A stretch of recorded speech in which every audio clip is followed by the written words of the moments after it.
바벨론의 침공 이후에 1차 포로가 되어서 바벨론의 포로로 끌려간 지 5년이 지난 어느 날 에스겔과 이스라엘 백성들이 사로잡혀 지내게 되었던 그발 강가 하늘 위가 열렸습니다. 그리고 그 열린 하늘로 하나님의 말씀이 에스겔에게 임했고 하나님의 영광이 에스겔의 눈에 보이게 되었습니다. 이스라엘 땅 위의 하늘이 아니라 이스라엘을 멸망시켰던 바벨론, 이방신을 섬기는 그 땅에 하늘이 열렸던 것입니다. 에스겔서는 바로 이 놀라운 사건을 이야기함으로 시작되고 있습니다. 이스라엘의 멸망과 실패는 그들의 죄, 불순종에 대한 심판이기도 하지만 단지 그것만이 목적이 아닙니다.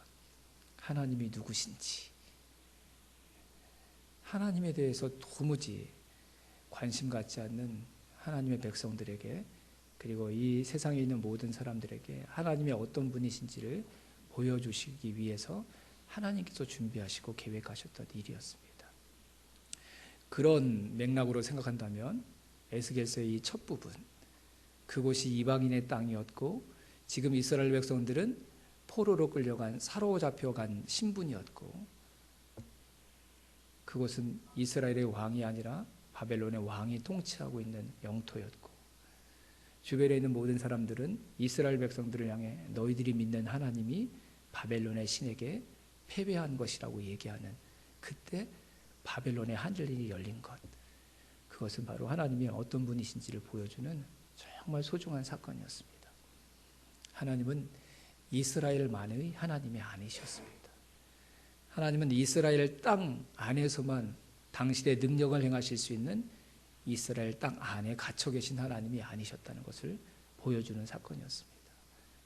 그리고 비록 세상적으로는 바벨론의 왕이 세상을 통치하고 있지만 그 바벨론 왕의 권세와 통치 역시 그 바벨론 땅 위에 계신 더 큰 왕이신 하나님 때문에 가능한 일임을 보여주는 소중한 사건이 바로 그발 강가 하늘 위가 열려 하나님께서 에스겔에게 말씀하시고 하나님의 영광을 보여준 에스겔서 앞부분의 사건의 의미라고 얘기를 할 수 있습니다. 이게 에스겔이 포로로 잡혀온 지 5년 만에 있었던 이야기라고 그랬는데요. 우리 청년들이 지난주부터 교회에 모여가지고 묵상을 하더라고요. 묵상. 그래서 얼마나 감사한지. 그 지난주 설교 말씀이 하나님의 말씀을 하나님의 말씀으로 받으면 그 말씀이 역사에서 세상에 아무리 교회를 흔든다고 할지라도 믿음을 지켜낼 수 있다. 그런 말씀을 전했는데 청년들이 또 그런 하나님의 말씀에 반응하고, 또 우리 예진자매도 캠프에 다녀와서 좋은 나눔들을 해주고, 그러면서 밤 10시 뭐 이렇게 모여가지고 늦게까지 나눔을 하고 그러더라고요.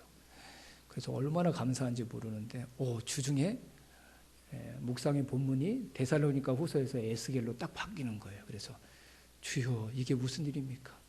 성경에서 제일 어려운 성경이 에스겔이거든요. 에스겔. 이제 막 우리 청년들이 말씀을 가지고 모이기 시작했는데 왜 하필 지금 묵상의 본문이 에스겔로 바뀝니까?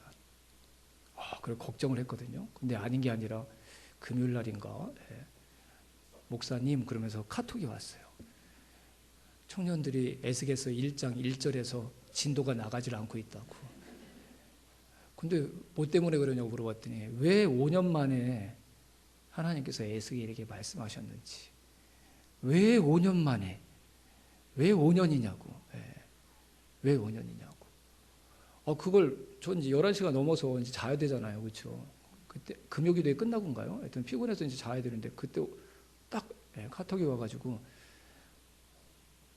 예전에 뭐 미리 그 언지를 줬으면 준비라도 할 텐데 갑자기 그러고 졸리고 그래서 제가 나도 몰라 그러고 잤거든요. 근데 하나님이 이러셨어요. 청년들이 목사님도 모른대 그러면서 스스로 위로를 받았대, 그것 때문에. 그래서 너무 깊이 알지 않아도 되는구나 뭐 이러면서, 그러니까 하나님이 일하시니까 참. 그러면서 청년들 안에 에스겔서에 대해서 좀 공부하고 싶은 마음도 주시고 그래서 저랑 한번 기회를 잡으려고 합니다. 그래서 근데 제가 알기로는 김민수 목사님이 에스겔서를 잘 알고 계시거든요. 그러니까 제가 잘 연결시켜 드리도록 하겠습니다. 자, 이게 5년 만이라고 그랬는데요. 이게 제가 대충 보니까 이런 의미가 있는 것 같아요. 1차 멸망으로 이스라엘 백성들의 많은 숫자가 왕을, 여호야긴 왕을 비롯해서 에스겔을 포함한 제사장들과 여러 종교 지도자들이 1차로 바벨론의 포로로 끌려왔어요. 그래서 지금 5년이라는 시간이 지냈고요. 그다음에 지금 이 그발강가 하늘이 열렸던 이 사건 이후 5년 뒤에 이스라엘이 완전히 멸망하는 2차 멸망이 일어납니다. 그래서 아마 그 중간쯤 하나님께서 준비하시고 때가 되었다고 생각하셔서 에스겔에게 말씀하고 계신다고 생각합니다. 그래서 지금 어떤 상태냐면 이스라엘 백성들의 많은 사람들은 1차 멸망 때 바벨론의 포로로 끌려와서 그발강가 중심으로 해서 거주지를 정해서 지내고 있고요. 나머지 사람들은 여전히 폐허가 된 이스라엘 땅 가운데 남아 있었어요. 그래서 그 땅을 통치하기 위해 이 바벨론 왕이 시드기야라는 왕을 이름도 바꿨어요. 본인이 시드기야로 바꿔서 이스라엘에 머물러서 나머지 사람들을 통치하도록 했습니다. 근데 이 시드기야가 바벨론 왕 때문에 여호야긴을 이어서 왕이 되었는데, 이스라엘의 왕이 되었는데, 가만히 보니까 정치적인 욕심이 생겼던 것 같아요. 그래서 보니까 바벨론이 약간 흔들리고 애굽이 힘이 좀 강해지는 것 같으니까 바벨론을 배신하고 애굽 친애굽파로 돌이키게 된 거예요. 그래가지고 그게 바벨론 앞에 바벨론 왕이 괘씸하게 보여가지고 이 1차 멸망 이후 10년 뒤에 두 번째로 이스라엘을 침공해서 이스라엘을 완전히 멸망하게 되는 일들이 일어나고 있는 상태입니다. 그래서 지금 이스라엘 땅에도 이스라엘 백성들이 일부 남아 있고 또 많은 사람들은 바벨론의 포로로 끌려와서 바벨론에서 지내고 있는. 근데 이 두 이스라엘 나눠져 있는 두 이스라엘 백성들이 서로 좀 위로하고 격려하고 막 그래야 되는데요. 누가 진짜 이스라엘인지, 여호야긴이 진짜 이스라엘 왕인지, 시드기야가 진짜 이스라엘 왕인지 이렇게 해가지고 서로 막 나뉘어졌어요. 서로 자기들이 정통이라고 이렇게 얘기하고. 참 안타까운 일이죠. 하나님 앞에 불순종하고 죄지어서 지금 하나님의 심판을 받고 있는데 아직도 정신을 못 차리고 정치적으로 내가 더 오래 왕이 될 수 있는 방법들을 뭐 찾기도 하고, 그러면서 서로가 서로를 비난하고 누가 진짜 이스라엘 민족인지 뭐 이런 걸 가지고 다투고 있으니까 참 한심하게 이럴 데가 없었던 것 같아요. 그런 와중에 하나님께서 에스겔이 머물고 있었던 1차 멸망 때 바벨론의 포로로 끌려갔던 무리 중에 있었던 에스겔이 머물고 있었던 바벨론의 그발강가 하늘 위를 여셔서 하나님의 말씀을 에스겔에게 말씀해 주셨습니다. 그래서 저는 이런 이제 질문을 하나님께 던졌어요. 이 말씀을 묵상하면서. 왜 하나님 이스라엘 땅에도 남아있는 사람들이 있는데, 이스라엘 땅에도 여전히 제사장들이 있고 종교 지도자들이 있었거든요. 왜 이스라엘 그 땅에 있는 사람들에게 하나님의 말씀을 주시지 않고 이 포로로 끌려가 와 있는 그발강가에 사로잡힌 자로 있는 에스겔을 위시한 그 포로로 잡혀온 그 사람들의 머리 위 하늘을 여셔서 말씀하시는 걸까요? 저에겐 그런 질문이 먼저 생겼습니다. 그렇죠? 하나님이 뭐 이스라엘 땅에서도 얼마든지 말씀하실 수 있는데 그들이 아니라 왜 에스겔이었고 또 그발강가에 있는 사람들, 그들의 머리 위 하늘을 여셔서 말씀하시는 걸까요? 한 세 가지로 간단하게 좀 말씀드릴게요. 첫 번째는 조금 전에 제가 말씀드린 것처럼 바벨론 그 땅도 하나님이 통치하시는 땅이라는 것을 보여주시기 위함이었던 것이죠. 우리 하나님은 나의 하나님만 되시는 분이 아니신 줄로 믿습니다. 우리의 하나님이시고 이 세상 모두의 하나님 되기를 원하십니다.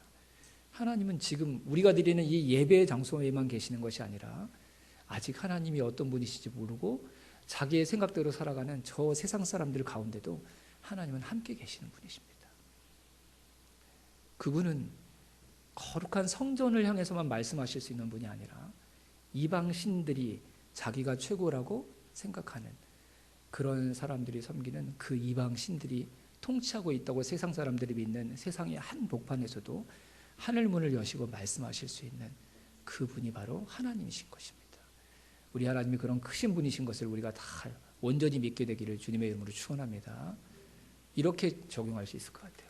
하나님은 내가 하나님의 뜻대로 살아가는 그 삶의 시간에만 나에게 말씀하실 수 있는 분이 아니라 내가 모든 것을 잃어버리고 하나님 앞에 가장 부끄러운 상태에 있는 그 순간에도 하나님은 하늘문을 여시고 나를 향해 말씀하실 수 있는 분이십니다.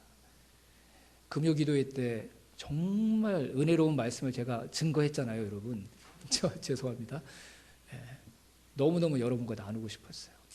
요셉의 이야기를 하다가 입에 담기도 어려운 유다의 집안, 그의 가족들의 이야기를 하나님께서 창세기 가운데 딱 끼워 넣으셨어요.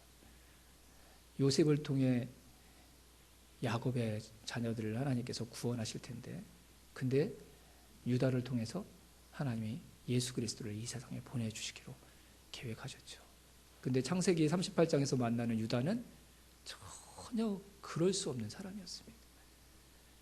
자기 동생을 애굽에 팔아넘기는 일에 앞장섰던 사람이었고, 아버지와 하나님이 싫어하는 가나안 땅으로 자기의 거처를 옮겨 가나안 여인을 아내로 삼았고, 자기의 두 아들이 죽으니까 그 두 아들의 죄 때문에 죽었음에도 불구하고 그 아들의 죄를 회개하고 책망하는 것이 아니라 불쌍한 며느리 다말에게 문제가 있다고 생각해서 그 다말을 친정집으로 돌려보내죠. 유다는 하나님의 역사에 쓰임받을 수 있는 사람이 아니었습니다. 근데 그런 유다를 통해 하나님은 다윗이 태어나게 하셨고 우리 예수님이 이 세상에 오게 하셨습니다. 아멘. 진짜 아멘입니다, 여러분. 진짜 아멘입니다. 제가 그 말씀을 읽는데 하나님, 요셉이어야 하지 않습니까? 예수님이 오셔야 된다면 유다가 아니라, 이런 유다가 아니라 요셉의 후손으로 오셔야 되지 않겠습니까? 근데 하나님은 유다여도 괜찮아. 유다여도 괜찮아. 내가 이래. 내가 유다일지라도 바꿔서 내 일에 함께 동역할 수 있는 사람으로 내가 바꿀 수 있어. 우리 하나님 그런 분이신 줄로 믿습니다. 우리가 하나님 앞에 요셉으로 살아야 할 때가 과연은 얼마나 되겠습니까? 늘 유다처럼 살지 않습니까, 여러분? 내 생각대로 가나안의 화려함을 쫓아서, 며느리도 내 자식인데 내 아들들 때문에 그 불쌍한 며느리를 사람 취급도 하지 않고 며느리의 상처는 한 번도 고민해 보지 않냐는 그런 존재로 우리가 살아갈 때가 얼마나 많습니까? 그래서 하나님 앞에 부끄럽고 죄송하고, 그래서 하나님의 일에 쓰임받지 못할 거라고 생각할 때가 참 많지만, 네가 요셉이 아니라 유다여도 괜찮다. 내가 너를 바꿀 것이다. 너의 실수와 너의 불순종, 그것을 이용해서 내가 너를 바꿀 것이다. 내 뜻이 무엇인지 깨닫게 도와줄 것이다. 그래서 유다라는 그 이름에 걸맞는 하나님을 가장 아름답게 찬양하는 사람으로 하나님께서 유다를 바꾸어 가십니다. 요셉이 아니어도 됩니다, 여러분. 유다처럼 하나님을 멀리 해서 도망가는 인생이 되지 않았으면 좋겠습니다. 유다인 줄 알면서도 우리와 함께 하셔서 우리의 연약함, 그것을 깨닫게 하시는 하나님의 인도하심에 우리가 순종하면 하나님께서 깨닫게 해주시는 만큼 나를 바꿔갈 때 하나님께서 내가 요셉이 아니었음에도 불구하고 나를 통해 이 세상을 구원하시고자 하는 당신의 선한 뜻을 이루어가 주실 줄로 믿습니다. 바벨론 땅이지만 세상 사람들은 바벨론의 신이 이스라엘의 신인 하나님을 이겼다고, 하나님이 패배했다고 얘기했지만 하나님은 그발강가 하늘을 여시면서 나는 여전히 하나님이다. 내가 이 세상을 통치하는 진짜 신이다. 내 나라 백성들이 내 이름을 땅에 떨어뜨리고 그들이 멸망당했지만 나는 여전히 그 백성들의 하나님이다.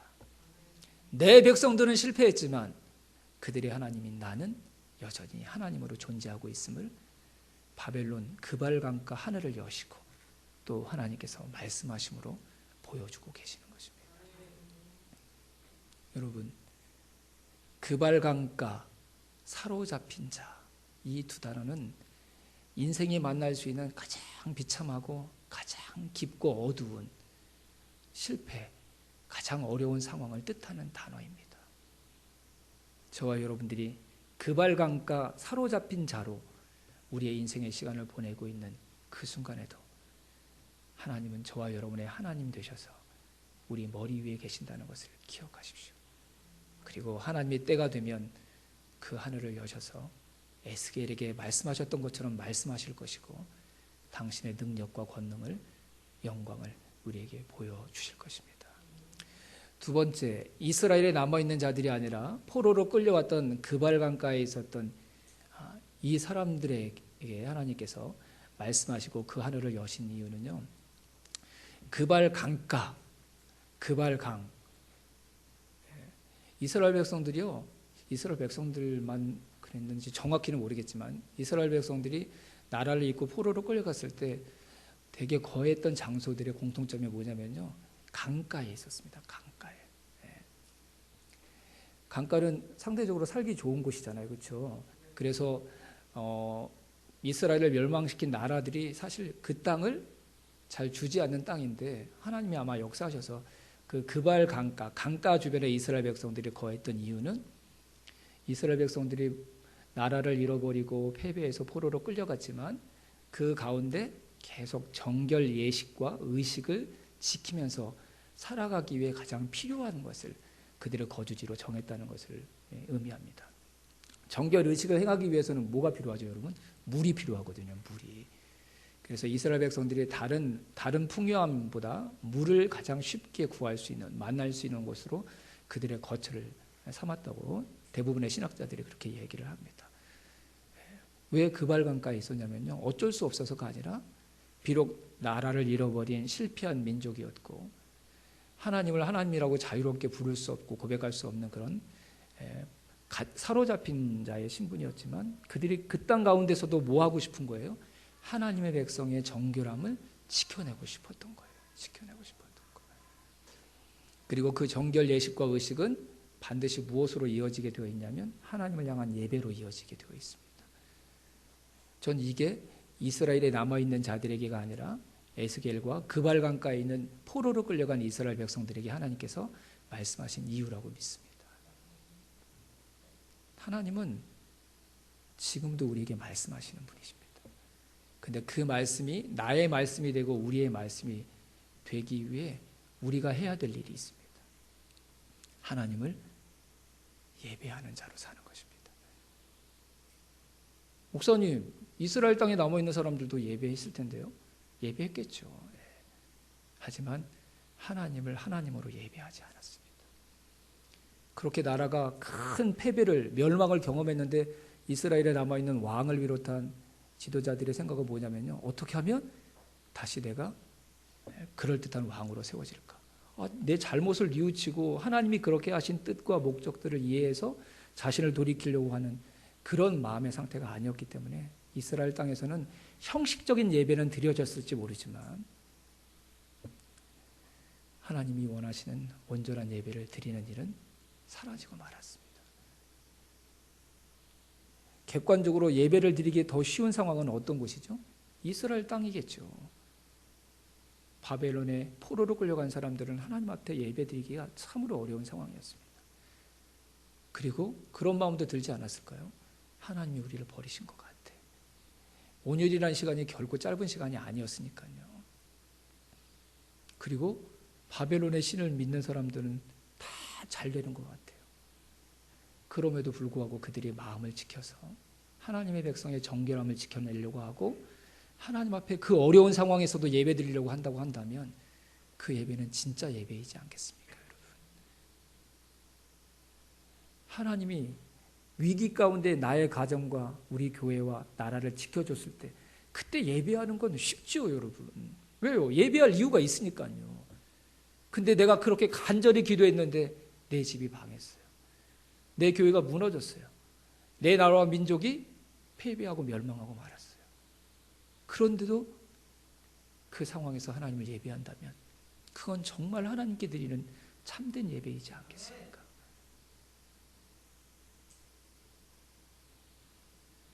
우리의 삶에 찾아오는 고난과 아픔이 있다면 전 그렇게 믿습니다. 하나님이 진짜 참된 예배를 나를 통해 받기를 원하시는구나. 그때 예배할 수 있어야 돼. 내 머리 위에 하늘이 다 막혔다고 생각하는 그때 예배할 수 있는 사람이어야 합니다. 예루살렘 성전에서 쫓겨나서 이방 땅 사로잡힌 자의 신분으로 살아가야 될 그 비참한, 그게 강물인지 눈물인지 알 수 없는 그발 강가에 있을 때 그때 예배해야지만 그게 진짜 예배입니다. 내 주변에 있는 모든 사람들이 하나님은 죽었다고, 하나님이 패배했다고 얘기하는 그 순간에 그 하나님을 예배할 때 그게 진짜 예배입니다.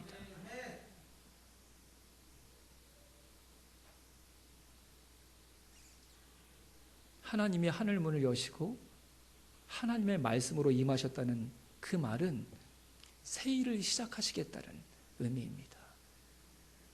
온 우주 가운데 아무것도 없을 그때 하나님은 말씀하셔서 이 세상을 창조하시는 새 일을 시작하셨습니다. 이스라엘 백성들이 400년 동안 애굽에 종살이할 때 광야에 있던 모세에게 나타나셨던 하나님께서 내가 여호와다라고 말씀하심으로 이스라엘을 구원하시는 그 일을 시작하셨습니다.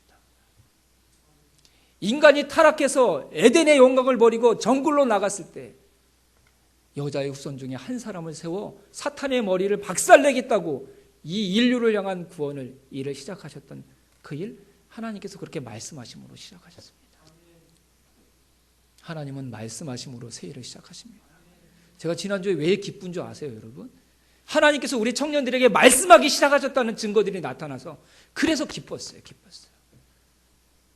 그래서 기도할 마음이 생기고, 하나님, 그 전까지 부담으로 와뒀던 교회를 새롭게 하는 그 일이, 하나님, 제가 그 일에 쓰임받을 수 있어서 감사합니다. 이런 마음의 회복이 일어났어요. 그래서 헌금에 대한 얘기도 이제는 담대하게 할 수 있어야겠다. 이게 짐이 아니다. 하나님의 영광스러운 일에 동참할 수 있는 기회를 주신 것이다. 이런 마음의 확신을 주셔서 헌금 얘기도 하고, 겨자씨 헌금이라는 정말 제가 생각할 때 참 하나님 감사합니다 이렇게 고백할 수 있는 마음도 하나님께서 새롭게 주셨다고 믿습니다.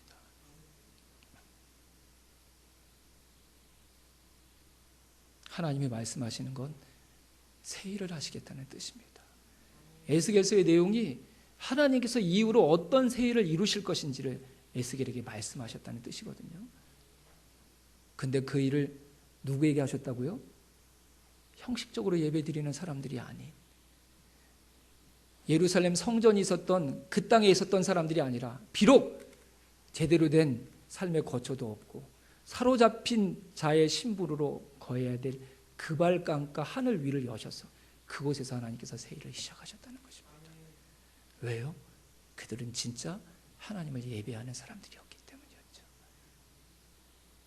하나님을 예배하는 자들이 됩시다.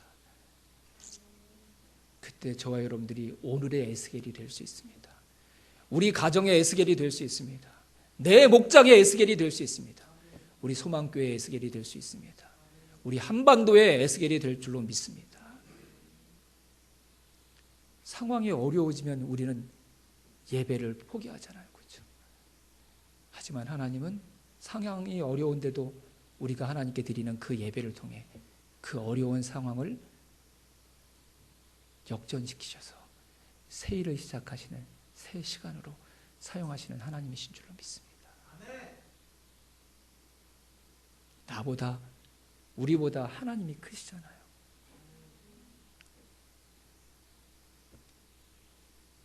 나보다, 우리보다 크신 하나님께 드리는 예배이기에 내 상황이 어렵다고 그 예배를 포기하는 자들이 아니라, 내 상황보다 나보다 크신 하나님을 그 상황에서도 예배하면 하나님께서 그 상황을 바꾸시는 새 일을 시작하실 줄로 믿습니다. 또 한 가지 이유는 이스라엘이 아니라 바벨론 그발강가 하늘 위를 여신 하나님의 또 한 가지 이유는 하나님의 말씀이 임할 때 하나님의 말씀을 하나님의 말씀으로 받아들인 에스겔과 같은 사람들이 그곳에 있었기 때문이었습니다. 이제 앞으로 우리가 에스겔서를 쭉 읽어갈 텐데요. 에스겔서를 읽어보신 분들은 아시겠지만 에스겔에게 하나님께서 순종하기 쉬운 말씀들을 하신 적이 없습니다. 정말 순종하기 어려운, 이성적으로는 그 말씀대로 살아가기 어려운 말씀을 에스겔에게 하십니다. 그래서 에스겔을 가만히 세상의 눈으로 보면 정신 나간 사람, 미친 사람, 사회 부적응자 이렇게 보일 수 있는 말씀들을 하나님이 많이 요구하십니다. 근데 에스겔이 그런 하나님의 말씀에 다 순종합니다. 왜 그럴까요, 여러분? 그 말씀이 하나님의 말씀이라고 에스겔이 믿었기 때문이었습니다. 지난주에 말씀드렸죠? 전하는 자도 내가 전하는 그 말씀이 하나님의 말씀이라고 믿고 전하고, 듣는 자들도 그 말씀을 하나님의 말씀으로 들으면 비록 그것이 데살로니가일지라도 주변에 있는 교회를 살려내고 복음을 위해 수고하는 사역자들을 위로하는 하나님의 사람들로 그 인생을 하나님께서 붙잡고 사용하신다고 말씀드렸습니다. 쉽게 순종할 수 있는 말씀이 아니지만 에스겔은 자기에게 들려진 그 말씀을 하나님의 말씀으로 들었기에, 믿었기에 그 말씀에 순종했습니다.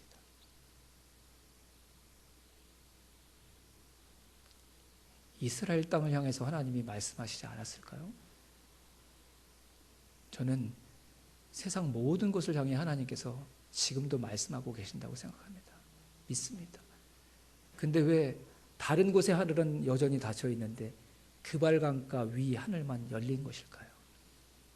에스겔이 진짜 하나님의 말씀을 하나님의 말씀으로 듣는 사람이었기 때문이었습니다.